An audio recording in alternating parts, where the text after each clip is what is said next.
to be sure you're getting the most out of your retirement for all the years of your retirement? That's the primary goal of More Living with Jim Brogan and our Dollars and Cents segment, where we provide you with an important financial tip that will help positively impact the quality of your life in retirement. And now here's Jim with this week's Dollars and Cents tip. There was an article just recently in Smart Money magazine, and I am... it says right here on the cover, the 5 biggest retirement myths. They're not what you think. It's kind of funny how magazines create these bullets because obviously if it's a myth, it's not what we think.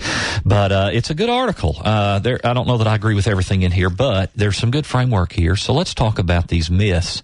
Are they real? And what are these myths according to Smart Money magazine? And the first myth is this notion of what's your number? What's the number that you need to retire on? The example they use is $1 million will be enough. Well, I mean, it's crazy to talk about a specific number like that in general terms because how much you need for income in retirement is directly related, it is directly related to how much you spend. And so, you could have $500,000 and be in much, much better shape financially than someone else who has $1.5 million. But the notion I want to address is this idea of what's your number, especially if you're currently going to work for 5 or 10 more years and you're shooting for a number. There are so many variables that can change. I don't agree. I mean, I know you need to kind of have some idea of where you need to be going, but the problem with the what's your number kind of a thing, when you see those commercials on TV, what's your number? Well, there's so many things that can impact that. Inflation can impact that in a major, major way. And you have to assume some type of an inflation rate. You have to assume some sort of an investment rate of return, not only getting you to retirement, but also once you retire. So while I do think it's a good thing to know kind of ballpark where you need to be trying to shoot for, I think you need a fluid plan that can adjust to changes in the economy because the reality is we're not going to see the inflation rate average a specific percentage per year. We're not going to see your investment gains go up a certain percentage every year. If you average 7% a year over time, you don't go up 7% every single year. And the variable returns that you get can have a big impact on things down the road. So be careful with that. I think it can give you a blueprint, but be careful.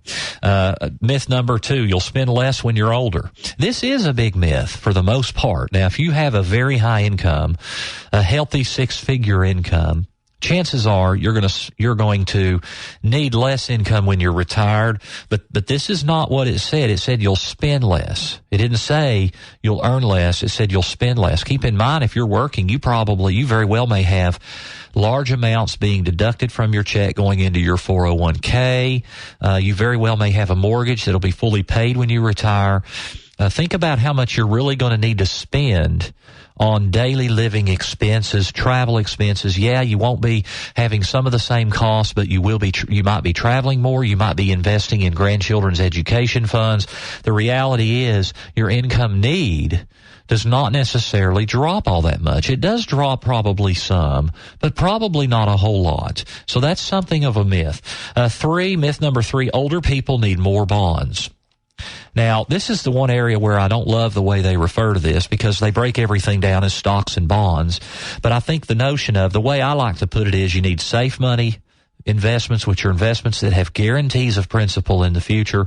And then you have risk money investments that have no guarantees but give you more growth potential.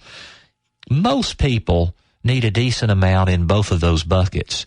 Now, when we say bonds, a bond fund is not a safe money investment, in my opinion.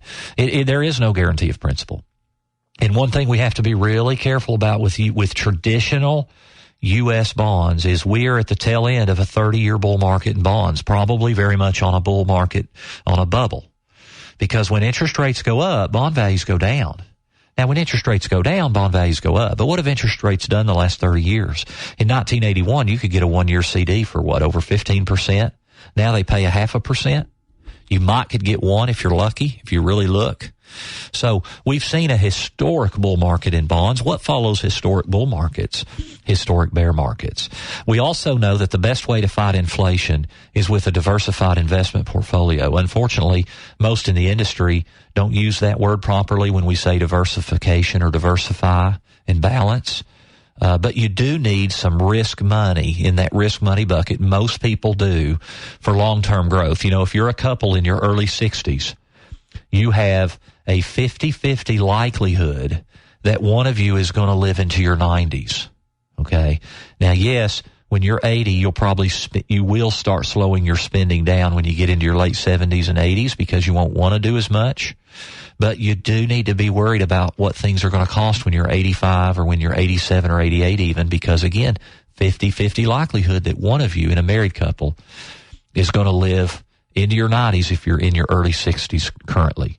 So you need a plan to fight inflation, and that is something people miss.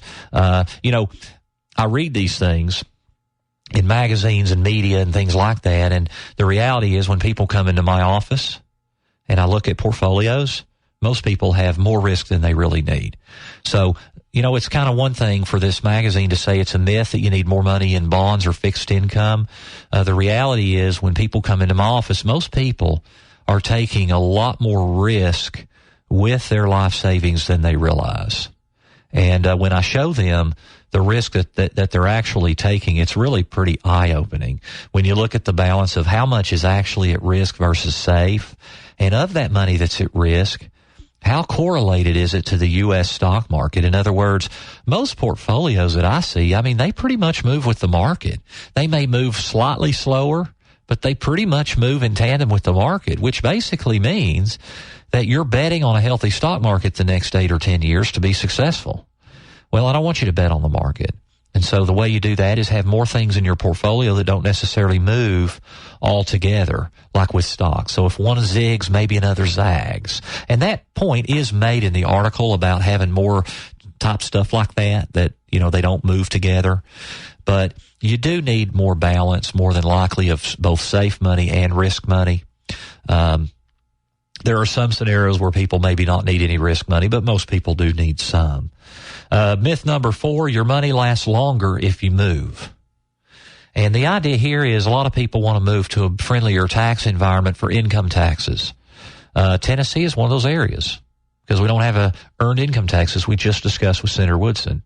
But we do have a hall tax. We do have fairly high sales taxes, although other states are certainly increasing their sales taxes. And our property taxes in this area are not that bad. But, you know, a lot of people move to Florida. And the reality is the sales tax and the property tax has a huge impact that pretty much offsets the income tax.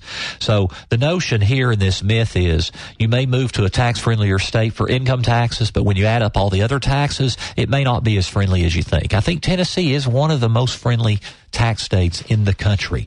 Now, I think the more important issue is if you move from a demographic area that is much more expensive and you move to a less expensive area for standard of living, that can make a huge impact. So that is not a myth, in my opinion, that piece of it. And then number 5 is Uncle Sam has got your back. I mean, we know that government's going to do what they need to for taxes. We know that if they need to change Medicare rules, they'll change Medicare rules. So there's some examples in here about that, but I think we have to be careful with that too. So tell you what, if you want more information about these kinds of issues, we got a couple classes coming up that we're teaching. Our next class is in Blount County on April the 5th and 12th at the Pellissippi Blount County campus. If you live out that area, it's not too far for you to drive. We'd love to see you there. Those classes, again, Tuesdays, April the 5th and the 12th from 6:30 to 8:30. It's two 2-hour sessions.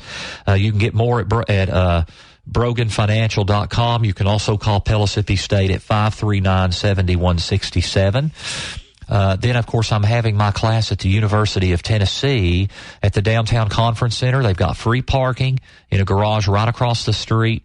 It's actually pretty easy to get to and get in. That's in May. I don't have the dates right in front of me. You can go to my website, BroganFinancial.com. click on classes or courses, and you can go right to it and see when that class is, and it'll have a course description. And if you'd like a syllabus, you can email us at info at broganfinancial.com.